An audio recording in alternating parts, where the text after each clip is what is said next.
shirika la kutetea haki za kibinadamu la Haki Afrika limelalamikia hatua ya serikali kukomesha shughuli zake kwa kisingizio cha kufadhili ugaidi. Aidha, inaibua kwamba serikali imekuwa ikishirikiana na Haki Afrika kwenye masuala mbalimbali ikiwemo kutoa mafunzo muhimu ya usalama nchini.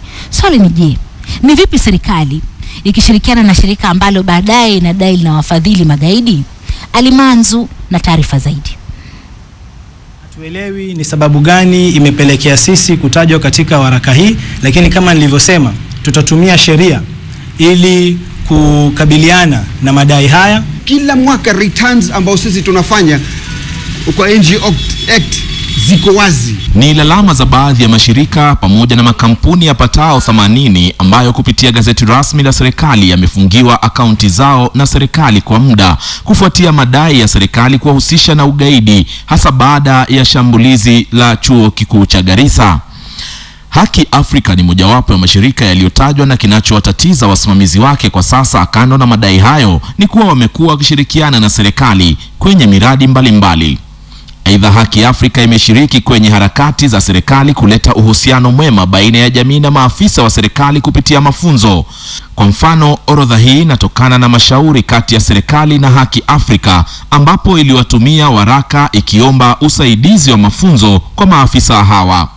Stakabadhi hizi pamoja na picha tulizopata ni ishara tosha ya usuhuba wao tangu kitambo. As an organization, irrespective of what has happened or what will happen, we have no choice but to work with the government.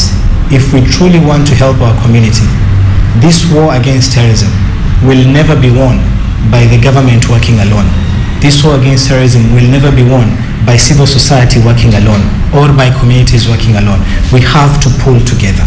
Shirika hilo limekuwa likitoa ushauri wa kisheria na hata kuwakilisha washukiwa wa ugaidi wanaokabiliwa na kesi mahakamani, na sasa wakuu wake wanaonelea kwamba harakati hizo ndizo zimeifanya serikali kuorodhesha miongoni mwa mashirika yanayofadhili ugaidi nchini. Our work, particularly highlighting killings and human rights violations in the fight against terrorism, must have been the one that led the authorities to include us in that list.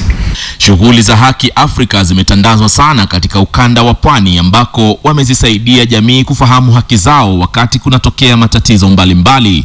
Yote 9-10 kinachowashangaza wengi, na swali ambalo limekosa jibu ni kwa nini serikali ambayo kwa wakati mwingine pia hushirikiana na baadhi ya mashirika kama haya ili kutoa huduma kwa maafisa wake na vile vile maafisa hao kupokea huduma kuhusiana na jamii, sasa imewageukia mashirika hayo na kuonekana kana kwamba ni maadui.